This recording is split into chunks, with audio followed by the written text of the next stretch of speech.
Oh, it's so dark in here. Hello, YouTube. Good evening. This is a very messy video.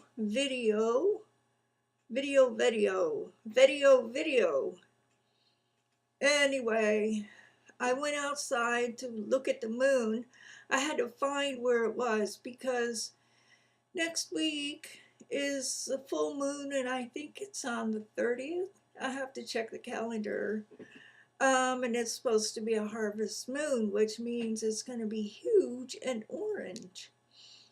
And so I just hope it's not raining because I really want to see it. It's my favorite moon of all.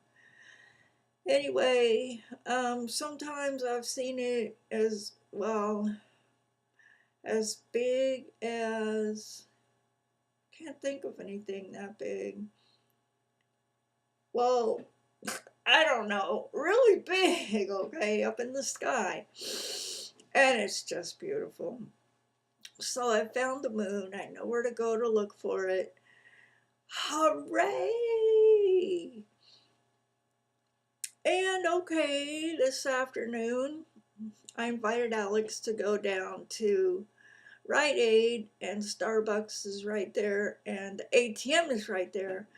And I had to put some money in the ATM. And then we went and got some Starbucks. Then we went to Rite Aid, and while I was looking around, because I like to cruise the aisles, I found like they don't have tools in Rite Aid, but they have things like utility knives and super glue and Gorilla Glue. I hate that stuff. Gorilla Glue, don't even think about using it. You'll never come undone, ever. Well, anyway, I looked up by the utility knives, and they had the blades for it, which is straight edge razor, and they also had straight edge razors that men used to put in their razor holders. That was their razor blade, one blade. I remember my dad using those in like the 60s and 70s. That's how I know what it was. And I flew to the store manager and I said, you have got to get those things locked up because if they're accessible to kids, they will use them. And actually the kids will just rip them off because if they're going to die anyway, they don't want to pay for it. This is what my son told me. And I told the manager, these kids know exactly how to cut themselves. I said, they're using them, first of all, they're using them to cut, and he was a little surprised. And I said, they know exactly how to cut themselves so that they will die, no question. And I said, these children are mentally ill, so it's extremely important to get them off the shelves and locked up. They used to have them all locked up. I don't know why they put them on the shelves. Anyway, he said he would let corporate know, and I said, can you do it today? Please do it today. He said, well, I will, but it'll take about a month or 6 weeks. And I said, that's fine. Just please do it today. It's a matter of life and death. And when I said that, he got real serious. He knew I was not joking. And I didn't want to tell him I knew from experience, because I know a lot of kids who cut. A lot of them. Anyway, okay, let's see. We saw the moon. We went downtown. I had a little fight with my mom, and there was a misunderstanding between maybe 7 or 8 people and me. So I just wanted to get it all cleared up, who played what part in it so that I could figure it out in my mind and figure out how I needed to change my behavior. That's all I was interested in. And I have to apologize to my mom and explain it to her. And she won't see this video. She doesn't watch YouTube. And she doesn't do Facebook. Smart lady.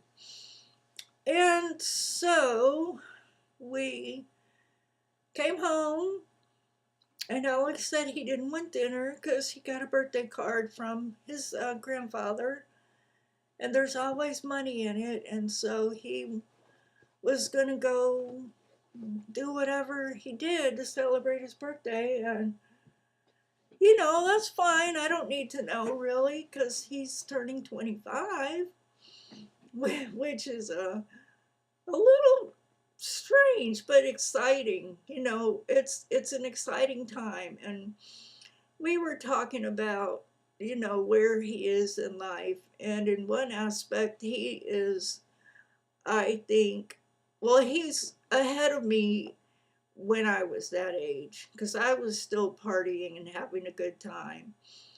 And then I started looking toward the future and settling down and becoming a real adult. And he said, I'm finished with partying and I am looking to the future. And he is.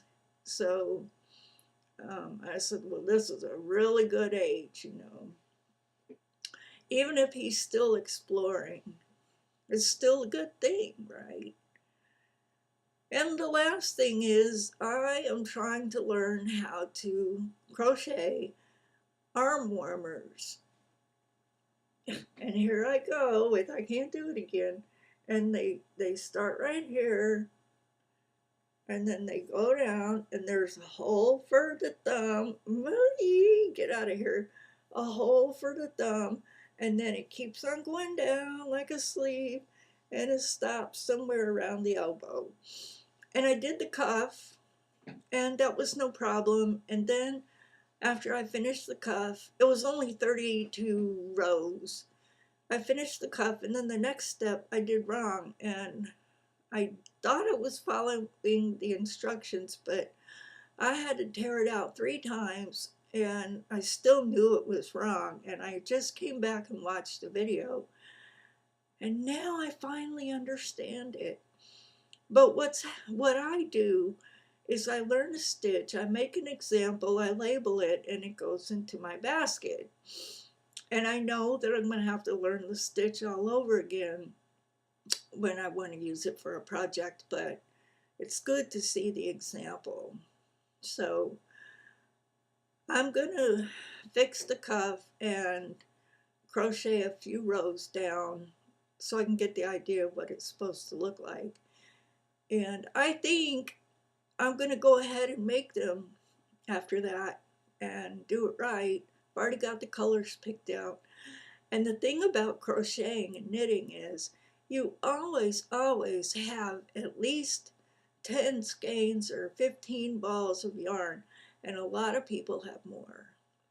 They go crazy. It's like hoarding yarn, but that's just the nature of being a knitter or a crocheter. And I myself have only bought maybe 4 skeins, and 2 people have given me the rest. And I have to store them in plastic bags, so the size bag I have is from the grocery store, the plastic ones in Rite Aid and things like that. So anyway, I have 2 shades of green, and I think I'm gonna make the first pair, the 2 shades of green.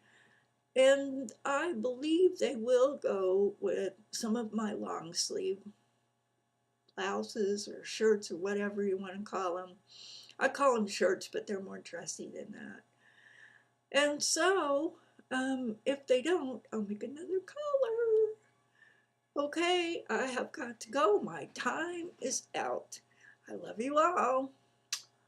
Bye. Bye from Jen Mama, 1955.